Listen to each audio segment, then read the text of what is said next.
যুদ্ধের মহড়া শুরু। গঙ্গা এক্সপ্রেসওয়েতে অবতরণ করলো রাফায়েল, সুখোই এবং জাগুয়ার। দেশের প্রথমবারের মতো রাতে অবতরণের মহড়া অনুষ্ঠিত হলো।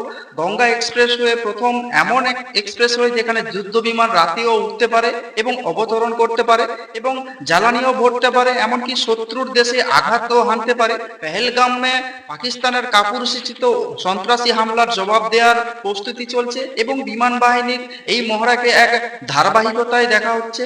গত শুক্রবার ভারতীয় বিমান বাহিনী উত্তরপ্রদেশের শাহজাহানপুর জেলার গঙ্গা এক্সপ্রেসওয়েতে 3.5 কিলোমিটার অংশে তাদের বহু প্রতীক্ষিত ল্যান্ড অ্যান্ড গো মহড়া পরিচালনা করেছে এবং এই সময় রাতের বেলা বিমান ওঠানামা করে। এটি ছিল প্রথমবারের মতো এমন মহড়া যেখানে রাফায়েল, সুখোই 30 MKI এবং মিগ-29, মিরাজ-2000 এবং জাগুয়ার AN-32 পরিবহন বিমান এবং C-130J সুপার হারকিউলিস এবং MI-17 হেলিকপ্টারের মতো ফ্রন্টলাইন যে বিমানগুলো সেগুলো এখানে অংশগ্রহণ করেছিল। তা যুদ্ধের ক্ষমতার পাশাপাশি দুর্যোগ মোকাবেলার প্রস্তুতির প্রদর্শন করা হয়েছিল। এই মহড়াটি দুটি পর্যায়ে পরিচালিত হয়েছিল, যেখানে দিন এবং রাত উভয় ধরনের অপারেশনের প্রস্তুতির পরীক্ষা করা হয়েছিল এবং কম উচ্চতায় ফ্লাইট ল্যান্ডিং এবং বিভিন্ন টেক অফের যে কৌশল আনুষ্ঠানিকভাবে এটিকে পরিচালনা করা হচ্ছিল। এবং দেশের মধ্যে যখন ইমার্জেন্সি পরিস্থিতির তৈরি হবে তখন এই 3.5 কিলোমিটার রাস্তাকে যুদ্ধ বিমান ওঠানামার জন্য ব্যবহার করা হবে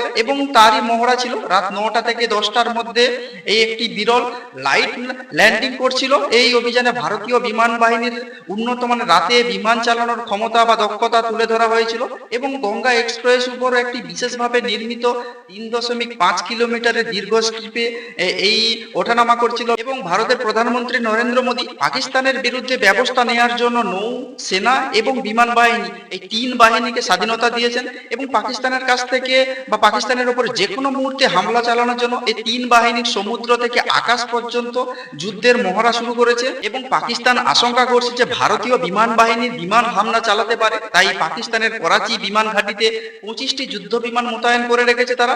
এইগুলি সব চায়না থেকে অর্ডার দিয়ে নিয়ে এসেছিল এবং পাকিস্তান মনে করে যে ভারত যুদ্ধ বিমান দিয়ে লাহোর বা করাচি আক্রমণ করতে পারে। এই আশঙ্কায় পাকিস্তানের লাহোর এবং করাচির আকাশ সীমা সম্পূর্ণরূপে বন্ধ করে দিয়েছে, যাতে কোনো যুদ্ধ বিমান এই দুটি শহরের উপর দিয়ে উড়ে যেতে না পারে। ভারত যদি লাহোর বা করাচিতে আক্রমণ করে তাহলে পরিস্থিতি খুবই গুরুতর হয়ে উঠবে। এটি একটি পূর্ণাঙ্গ যুদ্ধের রূপ পরিণত নেবে। এর ফলে পাকিস্তানের জন্য খুবই গুরুতর পরিণত হতে পারে। করাচিতে আক্রমণ পাকিস্তানকে সমুদ্রপথে বিচ্ছিন্ন করে দিতে পারে।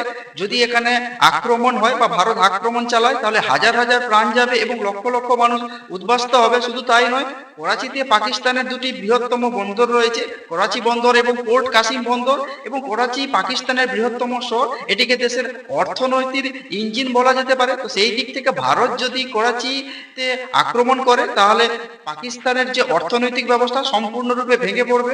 এইরকমই ঘটনা ঘটেছিল 1971 সালে, যখন পাকিস্তান ভারতীয় বিমান বাহিনীর বিমান ঘাঁটিতে আক্রমণ করেছিল।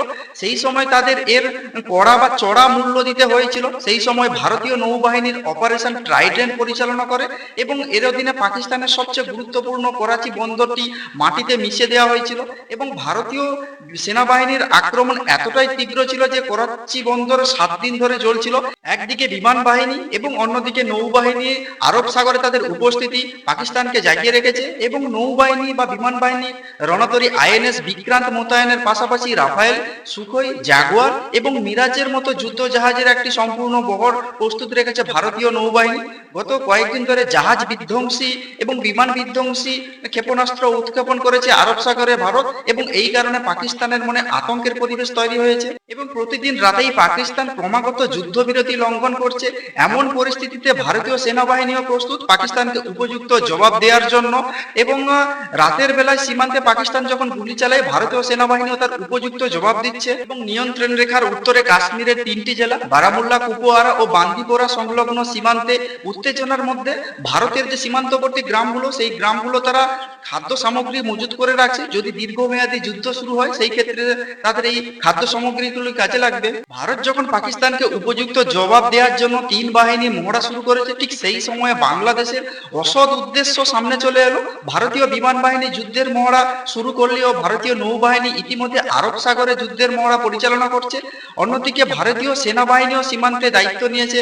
তার মানে ভারতের 3 বাহিনী জল, স্থল এবং আকাশ বাহিনী তারা শত্রুদের মোকাবিলা করার জন্য রীতিমতো মহড়া দিচ্ছে। কিন্তু ভারতকে কি দুটি ফ্রন্টে বা দুই দিক থেকে লড়াই করতে হবে, একদিকে বাংলাদেশ অন্যদিকে পাকিস্তান? তো এরকমই একটা প্রশ্ন চিহ্ন তৈরি হচ্ছে, কারণ বাংলাদেশের একজন প্রাক্তন সেনাকর্তা একটি বড় দাবি করেছেন এবং বাংলাদেশের প্রাক্তন সামরিক কর্মকর্তা ফজলুর রহমান বলেন যে ভারত যদি পাকিস্তানকে আক্রমণ করে তাহলে বাংলাদেশের উচিত উত্তর পূর্ব ভারতের 7টি রাজ্য দখল করা। এবং আমি মনে করি এই বিষয়ে চীনের সাথে যৌথ সেনা অভিযানের বিষয়ে আলোচনা করা প্রয়োজন মনে করেছেন বাংলাদেশের এই সামরিক কর্মকর্তা। ফলে এইরকম উত্তেজনাপূর্ণ পরিস্থিতির মধ্যে ভারতের মধ্যে একটা প্রশ্ন চিহ্ন তৈরি হচ্ছে যে ভারতকে কি দুই দিক থেকে লড়াই করতে হবে, একদিকে বাংলাদেশ অন্যদিকে পাকিস্তান?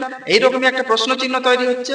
এবং প্রশ্ন চিহ্ন তৈরি হচ্ছে কে এই ফজলুর রহমান? তিনি বাংলাদেশের প্রধান উপদেষ্টা মোহাম্মদ ইউনূসের ঘনিষ্ঠ সহযোগী এবং বর্তমানে একটি তদন্ত কমিটির চেয়ারম্যান। এবং প্রশ্ন হলো বাংলাদেশের প্রাক্তন সামরিক কর্তার বক্তব্যের অর্থ কি, এবং বাংলাদেশ কি চীনের সাহায্যে বা চীনের সহায়তায় ভারতের বিরুদ্ধে যুদ্ধ করার কোনো পরিকল্পনা করছে? এবং শেখ হাসিনার অভ্যুত্থানের পর বাংলাদেশের দায়িত্বে থাকা মোহাম্মদ ইউনূস চীনের সাথে ক্রমাগত যোগাযোগ রেখে চলেছে এবং ভারতের বিরুদ্ধে বিষোদ্গার করে চলেছে।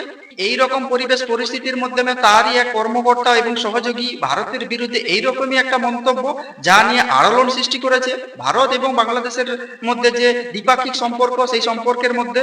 ভারতের 3 সেনাবাহিনী যখন পাকিস্তানকে কড়া জবাব দেওয়ার জন্য প্রস্তুতি নিচ্ছে, সেই সময় বাংলাদেশের মোহাম্মদ ইউনূসের একজন কর্মকর্তা বা সহযোগীর এই রকম মন্তব্য, এই নিয়ে আপনারা কি বলবেন? এই বিষয়ে যদি কোনো কিছু বলতে চান তাহলে অবশ্যই কমেন্টস বক্সে কমেন্টস করতে পারেন। আর নজর রাখুন নাচিন্দা টিভি।